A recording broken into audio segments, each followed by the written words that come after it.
They call it the holiest place on earth, but behind the gold and prayers, billion-dollar secrets, dead bankers, and a pope at war inside his own church. This isn't just faith, it's power, corruption, and a fortune built in God's name. So how deep does it go, and what did the church never want you to know? In this video, we follow the money and uncover the truth buried inside the Vatican. How did the Vatican go from a sliver of land to one of the wealthiest institutions on earth? It started with a deal, a big one. In 1929, fascist leader Benito Mussolini needed legitimacy. The Catholic Church needed cash. So, they shook hands. The Lateran Treaty was signed, recognizing Vatican City as a sovereign state and handing the Church the equivalent of $1 billion in today's money. But money doesn't manage itself. Enter Bernardino Nogara, an Italian banker with no interest in theology and a ruthless nose for profit. He took the reins of the Vatican's fortune and wasted no time.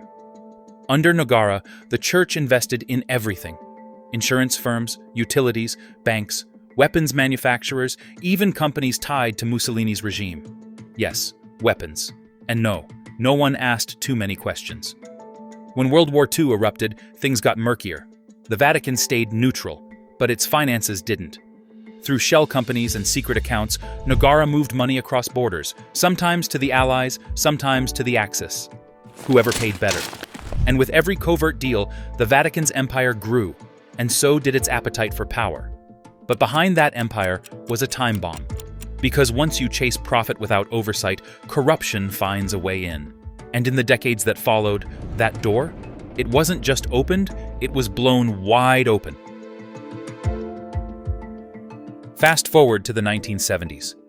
The Vatican wasn't just a church anymore, it was a player, and every player needs a banker. Enter Roberto Calvi. Quiet, nervous, always looking over his shoulder. He ran Banco Ambrosiano, one of Italy's biggest private banks, and a critical artery for Vatican money. They called him God's banker. But God, it turns out, didn't do the audits. Calvi was laundering money, a lot of it. Through offshore accounts and shell companies, Ambrosiano moved funds for the Mafia, the secretive Masonic Lodge P2, and corrupt politicians. The Vatican's own bank, the Institute for the Works of Religion, was neck deep in it. Then came the collapse. In 1982, nearly $1.4 billion disappeared. Calvi fled Italy with a fake passport. Days later, he was found hanging beneath London's Blackfriars Bridge. His pockets were stuffed with bricks, cash, and more fake passports. Suicide? A warning? A hit job? Theories exploded. Many believed it was a message, linked to secrets too dangerous to surface. The Vatican denied involvement, but Calvi left behind papers hinting just how entangled the Church's finances were. To this day, no one knows where the money went, or who ordered the hit. But one thing was clear: the Vatican's reputation had taken a very unholy hit, and the scandals? They were just beginning. Because if this is what happens outside the gates, imagine what's hidden inside. If Calvi's death cracked the facade, the next scandal ripped the curtain clean off. In 2012, the Vatican got hacked from the inside. The Vatileaks scandal rocked the Catholic world. Hundreds of classified letters, memos, and financial reports were leaked, not by a journalist, not by a hacker, but by Pope Benedict's personal butler. Yes, his butler. He handed the documents to Italian journalist Gianluigi Nuzzi. The leaks revealed a tangle of greed, power plays, and betrayal. One memo showed how donations meant for the poor were funneled into luxury real estate in Rome. Another exposed clergy-linked funds tied to a Slovenian TV station that also ran a porn channel. And then came Emiliano Fittipaldi, another reporter, who uncovered that less than 20% of the Church's charitable funds actually reached the poor. The rest? Lost in what he called a medieval swamp of corruption. For their work, both journalists were dragged to Vatican court and faced possible prison time. Their real crime? Telling the truth. And Benedict? Overwhelmed and isolated, he became the first pope in nearly 600 years to resign. The Church needed a new face, a new chapter. It got Pope Francis, a man with a broom.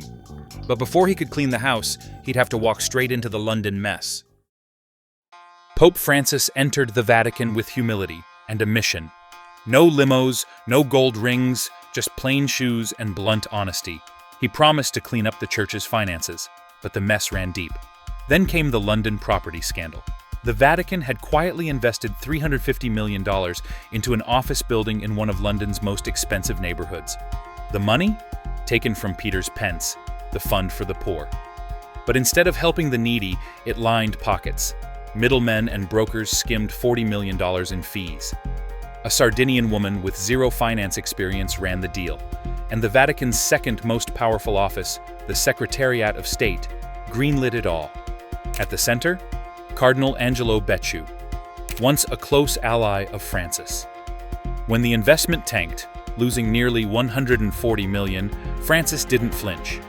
He did what no pope had done before. He put a cardinal on trial. In Vatican court, Becciu was charged with embezzlement and funneling funds to his brother's fake charity. The verdict? Guilty. 5 years in prison. It was historic. But justice came with backlash. Donors pulled back, reforms stalled, and enemies within the church began to sharpen their knives. Because when you challenge a 2,000-year-old institution, it doesn't go down easily. For every scandal Pope Francis exposed, another seemed to erupt. It was like mopping up an oil spill with a prayer cloth. Determined, he brought in experts, accountants, analysts, prosecutors. Thousands of shady accounts were shut down. Swiss holdings were flagged. Departments that had never been audited suddenly faced the light. But for every reform he pushed, another wall appeared. Because this wasn't just a battle against corruption. It was a battle against culture. A culture of silence, loyalty, unspoken rules. Then came the twist. Cardinal George Pell, Francis's own finance chief, was convicted of abuse in Australia. Some believed it was justice. Others said it was a setup, revenge for digging into sealed Vatican ledgers. Even in prison, Pell wrote about financial sabotage in Rome. When his conviction was overturned, he returned with a message. Reform here comes with enemies. Francis agreed. They call me a communist, he once said, but I serve the poor, not portfolios. Still, the numbers don't lie. The Vatican owns over $8 billion in global assets. In Rome alone, it controls more than 12% of all real estate. And much of it? Built on donations from the poor. Francis had the vision. He even had the power. But when your enemy is the institution you lead, every reform becomes a whisper in a storm. Strip away the scandals, the shell companies, the real estate. What's left? A single question. What does it cost to protect the image of holiness? The Church's true currency isn't money, it's trust. Trust that its leaders stand for something sacred. And that trust has been cracked. From shielding abusive priests to rerouting charity funds for legal defense, some dioceses spent more on silence than salvation. And through it all, silence, careful language, diplomatic phrases, the art of saying nothing. It's not just strategy, it's survival. Because once you admit the rot, you risk the whole institution. And yet, people still come. Pilgrims, tourists, believers. For them, the Church is more than a scandal. It's identity. Even Francis, for all his critics, still fills St. Peter's Square. But change doesn't come from sermons. It comes from choices. And every time the Vatican chooses secrecy over truth, it makes its gospel just a little harder to believe.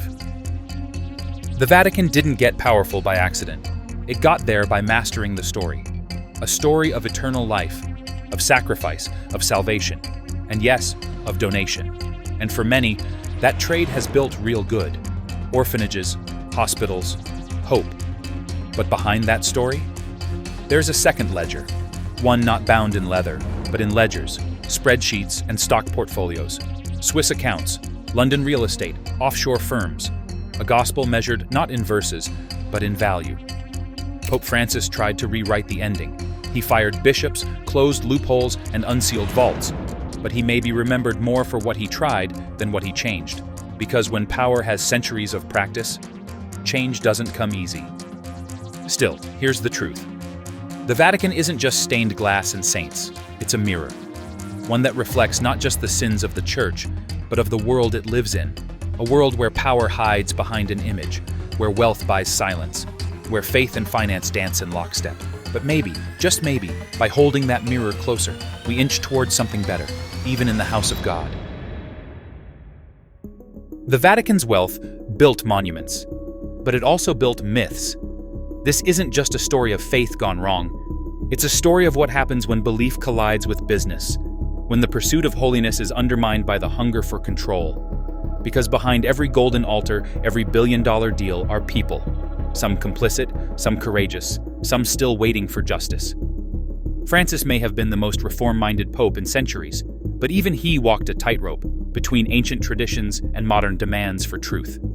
So the question remains, can a 2,000-year-old institution truly change from within? Or is its greatest miracle simply surviving itself? The Vatican is a sanctuary, a sovereign state, a vault of secrets. But it's the true test will be whether it can ever live up to the values it was built to preach. If this story made you think, subscribe, share, and stay curious. We've only just begun to uncover the empires hiding behind holy walls.